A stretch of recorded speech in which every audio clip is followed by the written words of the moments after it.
The creation of the first nuclear bomb by scientist J. Robert Oppenheimer is the unlikely inspiration for Dr. Atomic, an opera written by Pulitzer Prize-winning composer John Adams in 2005.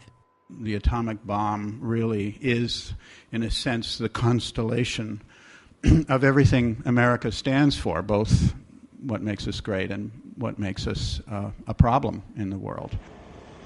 In a new production that will premiere at the Met on October 13th, Dr. Atomic tracks the countdown to the explosion of the first atomic bomb near Los Alamos, New Mexico, home to the Manhattan Project in the summer of 1945. As an opera composer, Adams is often drawn to historical moments that pinpoint moral complexities.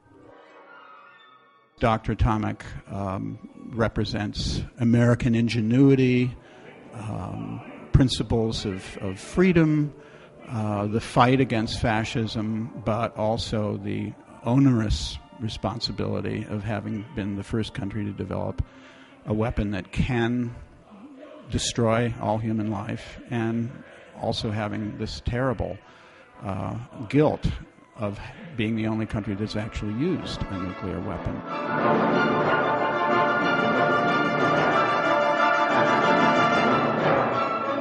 Baritone Gerald Finley returns to the title role he performed at the opera's 2005 premiere in San Francisco.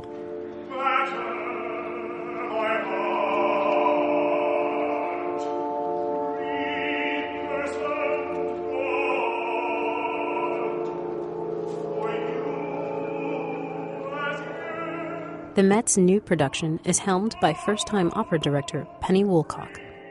Coming from a film background, one of the great challenges for me was having to make everything happen inside a box. And I found the constraints both kind of incredibly frustrating initially and fantastically liberating.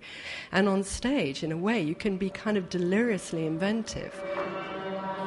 And we started with certain images of some cloth mountains from a Polish production in the 60s.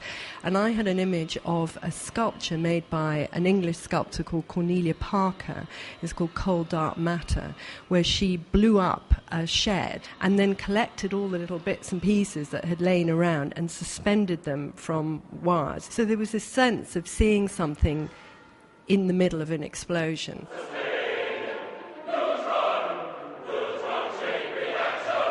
The restaging features sets designed by Julian Crouch that mirror the periodic table of elements, as well as video projections and animations of scientific equations.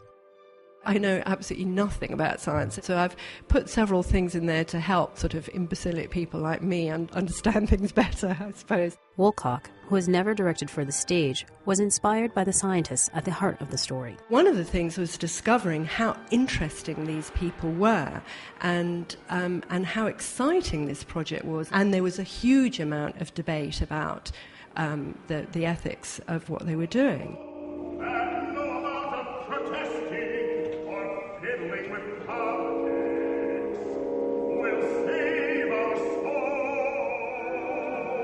The libretto, by Peter Sellers, is a collage from documentary sources, history books, and poetry.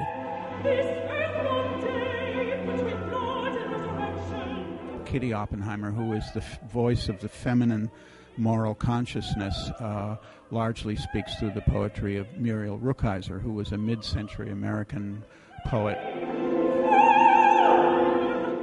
But despite all the changes in the production, the opera's center remains the bomb and its impact.